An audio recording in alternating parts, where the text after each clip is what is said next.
Olá, você que acompanha o Facebook do RD News, o site de notícias de Mato Grosso, você também que nos assiste em outras plataformas, YouTube, no próprio site. Hoje nós vamos falar um pouco das consequências para a nossa vida dessa pandemia.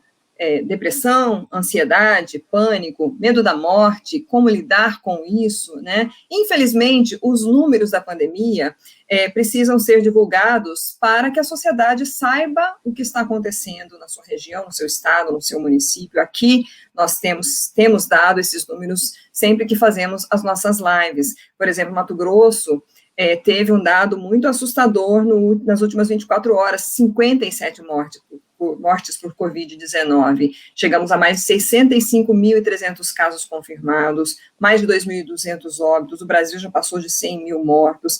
São números muito fortes, muito pesados. Para a gente é difícil também ter que lidar com esses números e transmiti-los, mas é também necessário para que as pessoas consigam e continuem se cuidando, tendo todas as medidas de segurança, mas como trabalhar isso aqui, né? Como lidar com isso no coração? A gente conhece e tem conhecimento de muita gente que está caindo em depressão, que está tendo muitas consequências, porque não se esperava que fosse demorar tanto, né? Então, assim, sobre esse assunto hoje que nós vamos fazer um bate-papo, se você quiser mandar perguntas, nós temos a nossa convidada hoje, a psicóloga Marina Steck. Marina, obrigada por ter aceito o nosso convite para esse bate-papo, para a gente trazer aí um pouco também de luz para as pessoas que estão vivendo situações difíceis, né? Obrigada. E de início eu queria já que você falasse um pouco assim, quais são os casos mais que têm surgido mais na sua prática de consultório, de consulta online, enfim, o que tem aparecido mais aí? Lídice, obrigada a você pela oportunidade, tá? O RD News também. É sempre bom a gente estar trazendo um pouco de informação nesse sentido, né? Porque realmente é uma situação inesperada, ninguém estava contando com isso, acabou que tá todo mundo no mesmo barco, e é isso, a gente está em contato com as notícias diariamente, e o que acaba chegando para mim é o seguinte: muitas pessoas com um índice de ansiedade muito elevado. Quando a gente fala de ansiedade, a ansiedade ela tem a ver com medo. Então, assim, é ansiedade elevada, é um medo excessivo do futuro, é um medo da rotina também, que mudou completamente. Então, eu vejo casos assim, pessoas desenvolvendo essa ansiedade, porque até então a gente tem um nível de ansiedade natural, né? Ela é inata a todos nós, não tem ninguém que escapa de se sentir ansioso. Mas o que está acontecendo é essa elevação desse nível da ansiedade a ponto de virar patológico. Então, a pessoa paralisa, né? Ela não está conseguindo mais viver, ela não está conseguindo levar a rotina. Muita gente desenvolvendo crises de ansiedade, o que é muito grave, porque daí a coisa já fica física realmente, né? É importante falar, os sintomas da ansiedade, eles são reais, eles são físicos. Então, a pessoa sente tudo aquilo, falta de ar, taquicardia. E assim, a gente está passando por esse momento, mas a gente ainda tem uma rotina, né? Por mais que ela esteja modificada, tem pessoas que não podem parar de trabalhar, não podem ficar em casa o tempo todo. Então, a gente tem que fazer nossas coisas se cuidando ao máximo. E o problema é quando as pessoas não conseguem mais reagir. Então, paralisa, começa a ficar doente realmente, emocionalmente, mentalmente, né? Uhum. Além dos sintomas que você citou, né, taquicardia, falta de ar, quais são os outros sintomas da ansiedade? Como a pessoa perceber que ela está tendo uma crise? Porque a ansiedade normal, digamos, né, ela tem um limite, e quando ela passa a ser patológica?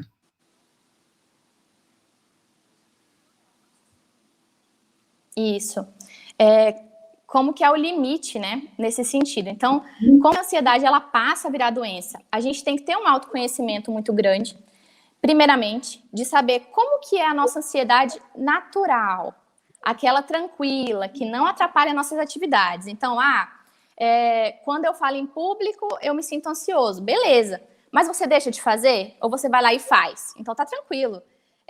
Quando eu vou para uma entrevista de emprego, eu me sinto muito ansiosa. Eu tenho taquicardia, eu suo, mas eu vou lá e faço. Eu tenho um objetivo, eu vou lá e cumpro. Tranquilo. ela passa a ser doença, a ser patológica e a precisar de um cuidado quando ela começa a atrapalhar as suas atividades diárias. Então, quais são os sintomas, né? Os principais sintomas para a pessoa se observar e se autoconhecer mesmo. Sudorese, a pessoa sua muito, falta de apetite, tem gente que o intestino solta, né? Então, assim, aquele nervoso, falta de sono. Então, são coisas aí, né? Constipação, alergia, tem gente que tem até alergia, ataque de alergia. Isso é muito individual, né? Varia de pessoa para pessoa. Dor de cabeça, frio na barriga.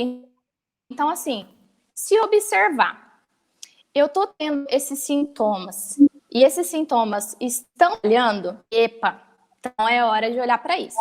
Eu tô tendo alguns sintomas, mas eu consigo realizar amizades, isso passa, aí é ansiedade natural. Porque a nossa natural é assim, né, Lidy? Ela dá e passa. Você passa por aquela situação e você fica tranquila de novo. Quando isso não acontece, quando ela é persistente, aí o negócio tá ficando sério. Uhum. Esse tipo de ansiedade, ele pode, inclusive, atrapalhar questões profissionais. Isso gera, por exemplo, afastamento, porque quando eu sei que eu estou numa crise de ansiedade, e eu estou, por exemplo, entrando numa depressão, tem um limiar aí, como lidar com isso, especialmente quem precisa aí manter, se sustentar, manter família, e não pode atrapalhar a sua vida profissional, né? Isso, exatamente. Tem sim, tá? A gente fala até, quando fala em questão do trabalho, hoje a gente tem a síndrome de Burnout, né? Que está muito relacionada ao trabalho. E quando a gente fala em ansiedade, às vezes a gente pensa que a ansiedade é só aquilo. Ela se resume naquilo, pronto e acabou. Mas não é bem assim que funciona. Quando a gente fala em burnout, por exemplo, que é aquele sobrecarrego, né, do trabalho, estresse, aquela coisa que vai adoecendo a pessoa mesmo do ambiente de trabalho, a gente também está falando de ansiedade. A gente também está falando de medo. E aí entra uma outra questão, né, que são as comorbidades que a gente fala. Então, assim, a pessoa ela está desenvolvendo uma ansiedade patológica. Aquilo está virando um nível tão grande que ela começa a abrir fuga para outros lugares. Então, ela quer compensar em outros lugares. Aí ela vai e come demais, por exemplo, né? Desenvolve uma compulsão, um transtorno alimentar. Aí ela vai e para de sair, como eu falei, paralisa, né, suas atividades. Ela pode estar entrando ali num processo depressivo. Ela pode desenvolver uma depressão. E assim por diante. Então, é muito, muito ligado essa questão da ansiedade, do medo e a relação com outros transtornos psicológicos. Por isso que a importância de não deixar a questão realmente se agravar. Porque pode sim ocorrer essas relações. Quando a pessoa deve buscar ajuda, procurar um psicólogo, procurar um médico, por onde começar a pedir ajuda, quando ela já percebe que essas crises de ansiedade já estão extrapolando para a sua vida pessoal, profissional, familiar, enfim. Marina. A primeira coisa é realmente se observar. Hoje, Lidy, a gente tem a informação. Então, assim, eu tô aqui hoje falando para vocês de sintomas, de forma de tratamento. Você entra numa internet, você consegue ver vídeo no YouTube, você consegue ver muito conteúdo, artigo por aí. Então, assim, buscando se conhecer, você vai em algum momento se identificar. Não, peraí, eu não tô desse jeito aí, não. Não é para tanto. Ou então, nossa, eu acho que tá muito grave já a minha situação. E aí é o momento de você buscar psicológico, né? Uma psicoterapia. É esse o momento. E uma coisa que acontece muito hoje em dia é que as pessoas tendem a ir logo pro lado do medicamento. Eu vivo muito isso, tá? Na minha prática. Então a pessoa chega assim, ó, e fala pro psicólogo, né? Você medica? Muita gente não sabe que a gente não medica, né? Que a gente não passa medicamento. É o psiquiatra. Mas as pessoas, elas estão tão ansiosas, mais uma vez, que elas querem ir logo para o veredito.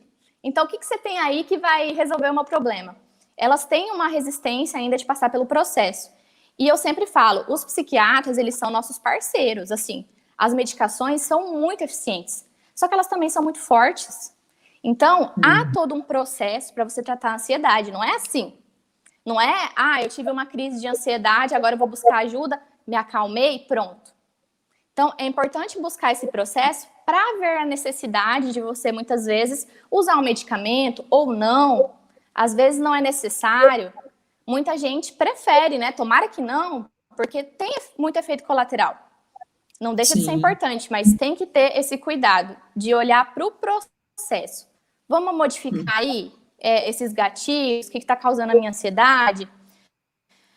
Uma das que na questão do autoconhecimento são os gatilhos, tá? Que a gente fala. Então, assim, na psicoterapia, você vai fazer isso de forma mais aprofundada. Você tem um profissional ali para trabalhar junto com você, tecnicamente, e descobrir quais são os gatilhos. O que são os gatilhos? O que causa a sua ansiedade, né? Mas você mesmo pode começar esse processo de autoconhecimento. Então, assim, que situações que me deixam ansiosa? Pandemia. Que situações na pandemia que estão me deixando fora de controle? Ansiedade também tem a ver com perda de controle, tá? Isso aí é muito real. Vem o medo e vem aquela sensação de perda de controle. Porque a pessoa ansiosa, ela quer controlar tudo, né? E aí, quando vem um cenário como esse, então, que assim, não tem muito o que fazer, né? Mas se cuidar, aí pronto. Dá um tilt na cabeça da pessoa. Então, realmente, começar por esse caminho, né? Lembrando também, né, que esses remédios todos são controlados, podem causar dependência, então não são remédios para serem tomados a vida toda, né, e aí, assim, não é toque, né, um passe de mágica, vou resolver a ansiedade, quando eu voltar eu volto a tomar, e não é tão fácil assim, né. Como distinguir a ansiedade, por exemplo, de crise de pânico? O que é? Porque a gente também eu ouvi muita gente falar, eu tive crise de pânico, já tinha sido curado, voltou. Qual é essa diferença, Marina? É o seguinte, quando a ansiedade ela está realmente se tornando patológica, né? Ela já está entrando por esse caminho da crise de pânico. Então, assim, a pessoa ela pode desenvolver um transtorno de ansiedade ali, ter um sofrimento, mas não chegar a ter crise de pânico. Só que o usual, normalmente, a pessoa já desenvolve crise de pânico. Porque o negócio fica tão exacerbado que é o momento que a crise de pânico, basicamente, é o momento de paralisação mesmo da ansiedade. Então, o negócio já está tão grande mentalmente na cabeça dela que ela está em casa, sem fazer nada. Ela não está num ambiente estressor, muitas vezes ela não está num ambiente que propõe um desafio para ela, e ela começa a suar, a ter taquicardia, a ter aqueles sintomas desesperadores da ansiedade. Dentro de casa, isso é comum, tá? De acontecer. Mas é porque o funcionamento cognitivo dela, para a ansiedade, os pensamentos ansiosos, já estão tão frequentes, tão enraizados, ela está vivendo há tanto tempo já isso, 2, 3 anos, 4 anos, que é como se fosse automático já. A perspectiva, que é o que eu trabalho, te fala, inclusive, em pensamentos automáticos. Porque é isso, eles vêm assim, ó, como um flash. Muitas vezes você nem percebe, você percebe a emoção e o comportamento que você teve. Mas a ansiedade tem isso, ciclo de pensamentos ansiosos. E aí acaba causando a crise de ansiedade dependendo de cada pessoa, dependendo da intensidade para cada um. Tem crises extremamente paralisantes, assim, da pessoa chegar a ter até pensamento suicida, de tanto nervosismo. E tem crise que a pessoa consegue controlar de alguma forma, sei lá, vai tomar um banho gelado, procura se distrair. Só que assim, aquela coisa que eu falei, né? Daí passa, e aí, quando voltar? O que você vai fazer? Porque é realmente ansioso. Né? Quando, assim, a gente às vezes procura também orientar as pessoas o que fazer para tirar esses gatilhos, né, às vezes quebrar o ciclo dos gatilhos, digamos, né, tem gente que está fazendo trabalhos manuais em casa, e aí dali surgiu um trabalho mesmo, né, um bico, digamos, né, algo que ela está ganhando alguma renda, algum retorno, jardinagem, música, enfim, essas questões, assim, elas ajudam quando a pessoa, ela consegue identificar que ela está num gatilho, numa crise, a evitar o agravamento dessa crise, que tipo de prática ela pode fazer, por exemplo, em casa para isso? Uma das coisas que a gente sempre fala, tem gente que quer ficar assistindo televisão o dia todo, ficar escutando os números do mundo, do Covid o dia todo, e aí não consegue dormir à noite, né? Então, assim, o que evitar e o que fazer em casa para tentar achar um equilíbrio ainda aí? Sim. Essa questão que você falou do lazer é muito importante mesmo. Inclusive, em consultório, a gente trabalha isso. Porque, por exemplo, a pessoa estava acostumada com uma rotina muitas vezes. E aí, ela se vê no ócio em casa. Muita gente está trabalhando em casa, está podendo fazer isso, isso é ótimo. Mas tem gente que teve que mudar ali completamente a sua rotina, ou porque saiu do emprego, ou porque realmente estava com um projeto, não engrenou, e aí teve que ficar em casa. Tem uma paciente minha, por exemplo, que a gente está tratando a ansiedade nela, e o caso dela, o que ajudou muito ela, ajuda na rotina, é o seguinte: ela abriu uma empresa de doces. Então, ela começou a vender doce em casa. E aí você se cuida, alguém faz o delivery e tal, da maneira mais segura possível. Só que ela fica entretida nesse negócio, assim, produzindo de segunda a sexta. O final de semana sobra para ela descansar, como é o que a gente faz normalmente. Mas, assim, é muito funcional para ela, muito funcional. Então, eu trabalho muito o lazer dos pacientes, procurando esse sentido mesmo de distração, que é uma técnica cognitiva que a gente faz. Você se distrair. Desde as coisas mais bestas, Lídice, por exemplo, tem paciente que no momento até de crise, né, eles trabalham a distração. Como? Desde as mais bestas, mas assim, ajuda tanto. Por exemplo, tá lá no momento de crise, aí ele fala: calma aí, eu vou começar a lembrar o nome de cada cidade que eu já viajei. Aí ele começa a lembrar o nome de cada cidade. Eu vou começar a lembrar o nome de cada escola que eu estudei. Gente, funciona, porque distrai, tira você ali daquele universo, daquele problema momentâneo, sabe? Mas e aí isso vai de atividade que você pode se envolver realmente no dia a dia. Desde um curso de autoconhecimento, até um negócio próprio ali, caseiro, no conforto da sua casa. Então você vai realmente se virando para ir controlando esses gatilhos. Ficar no ócio me deixa ansiosa ao extremo. Então, eu vou fugir do ócio. Tal coisa me causa esse gatilho. Então, o que eu posso fazer para contornar isso? Né? E passar melhor por essa situação toda. Tem uma outra questão. Verdade... Não, pode falar. Não, completa, que aí eu vou mudar um pouquinho. Tá. Assim. Tem uma outra questão muito importante que eu gostaria de trazer da ansiedade. Quando a gente fala em gatilho, uma das principais coisas que eu gosto de falar, né, tanto ali nos conteúdos para o pessoal do Instagram ou para os meus pacientes, eu faço uma psicoeducação sobre as preocupações.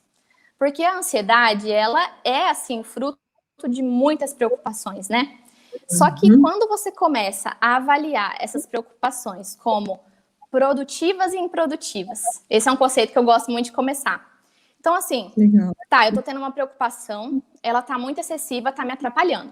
Mas vamos lá, vamos sentar aqui. Produtiva ou improdutiva?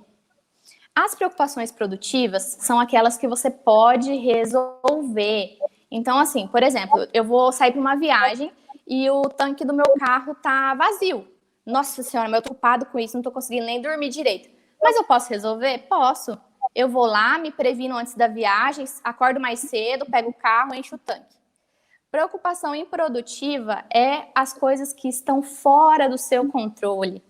Que aí são os famosos e se que a gente fala, né? Que a ansiedade, ela é cheia dos e se. E se acontecer? Então, são os famosos e se's. E aí? Você pode resolver ou não? Tá no seu controle? Só por aí você já começa a chamar seu racional, né, que a gente fala.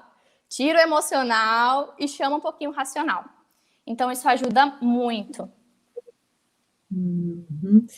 Na verdade, assim, é bem interessante isso, porque o que você não pode resolver, não adianta perder o sono com ele, né?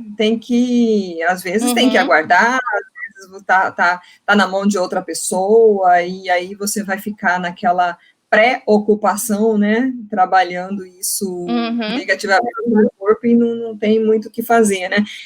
O que eu ia comentar era também, assim, que com essa pandemia, ela trouxe, se a gente puder tentar trazer, buscar o que tem de benefício, né, ou de coisas boas, foi a circulação de informações, né, você falou de cursos, né, a gente vê, assim, existem inúmeras opções de cursos online gratuitos, nem que seja aquela coisa básica, que de repente é algo que eu sempre quis estudar, ou quis pesquisar, ou que pode me ajudar, e eu tenho acesso ali, né, então, assim, se tem algo bom, é a circulação, o acesso a mais conhecimento, né, e assim, para atividades práticas, tem muito tutorial de todo tipo de prática para não deixar com que o tempo fique ocioso em casa, né?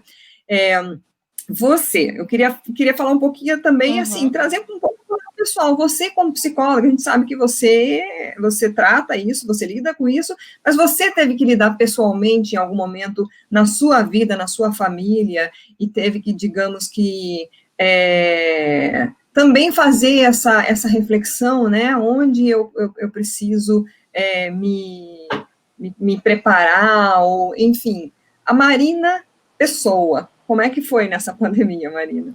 Ou como é que está sendo? Com certeza, com toda certeza. A gente brinca assim, né, nós somos psicólogos, mas a gente também é humano. Às vezes as pessoas acham que a gente é blindado emocionalmente, né? Claro que não. Eu também sofri com isso. Inclusive, o período mais difícil, porque até então eu estava conseguindo manter o meu racional ali, né? Preocupação produtiva, improdutiva e tal.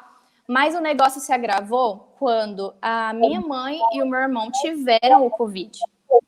Então, assim, nesse momento, eu senti medo. Eu senti o medo que todo mundo está sentindo.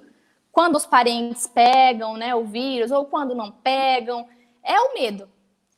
Só que aí a gente tenta, né, se apegar no sentido de que puxar o racional mesmo, o que dá para fazer. Eu estou tomando as atitudes que são viáveis? Estou tomando. Então, calma. Vamos distrair? Vamos fazer outras coisas? Vamos mexer em outros projetos?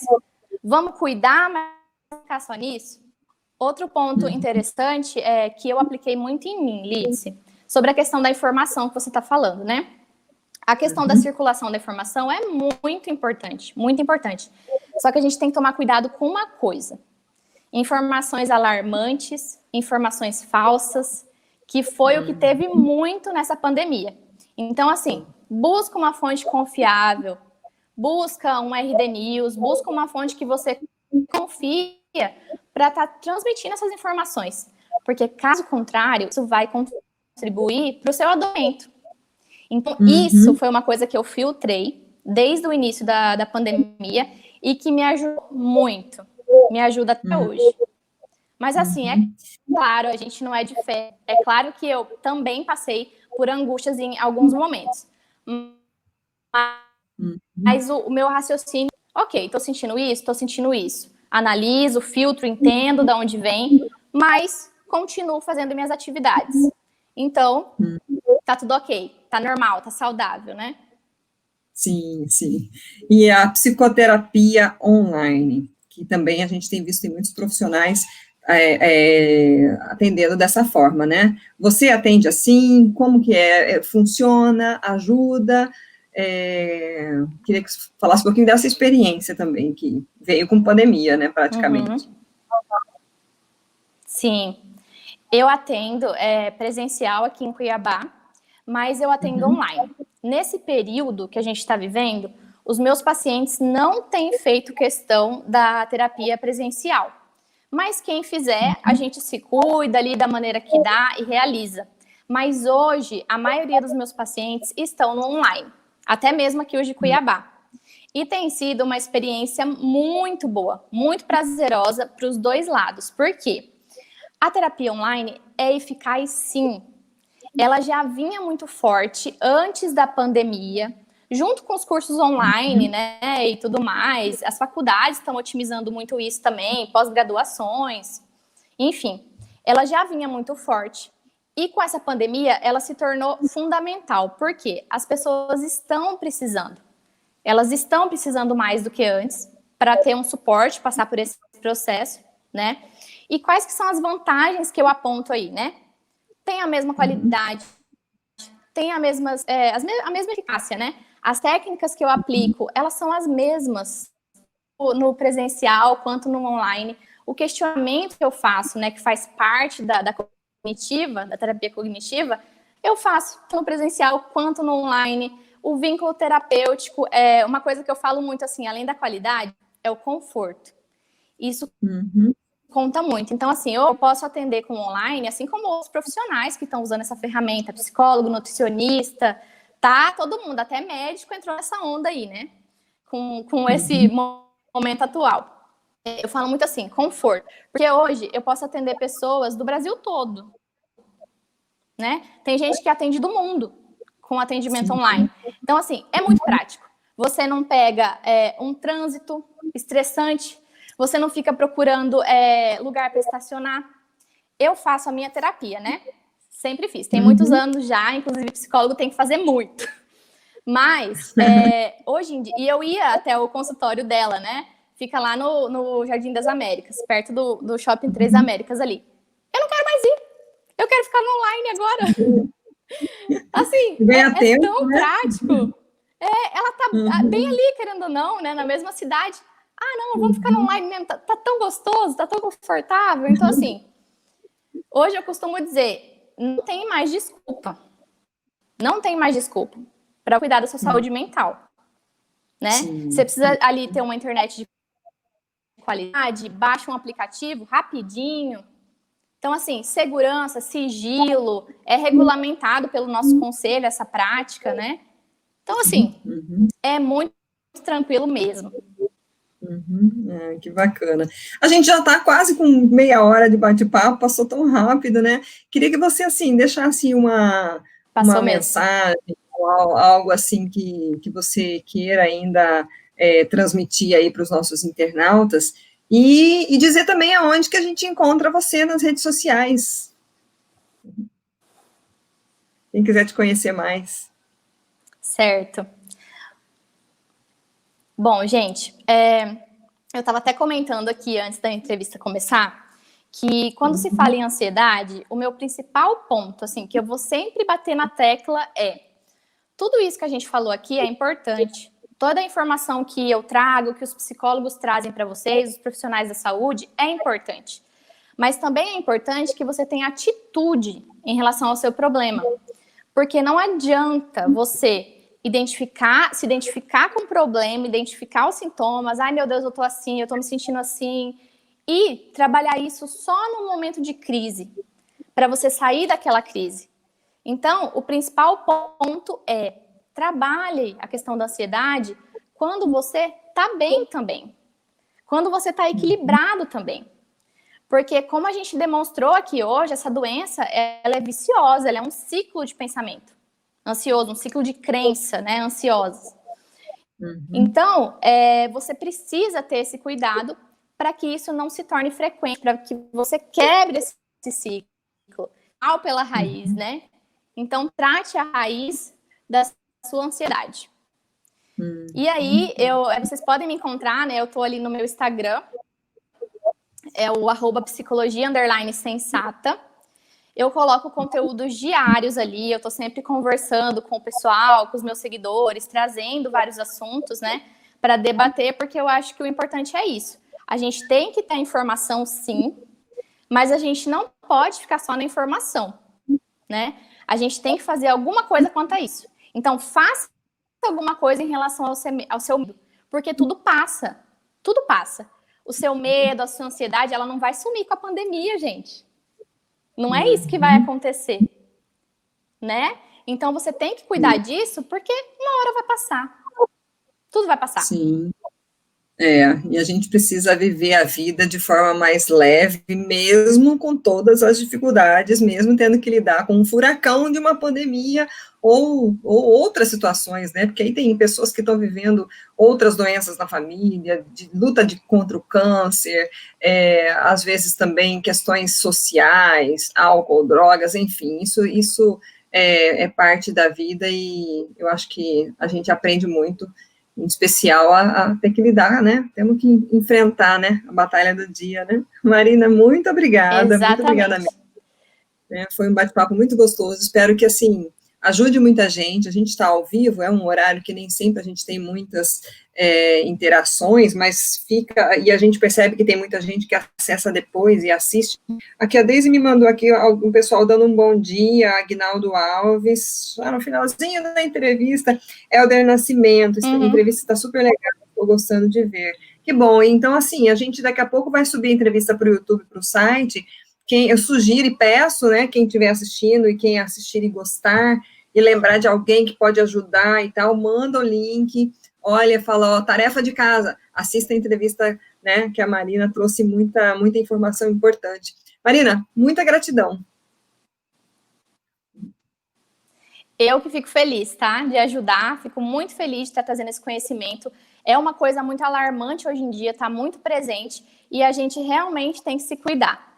Então, eu agradeço novamente pela oportunidade. Obrigada. Até a próxima, então. Até a próxima.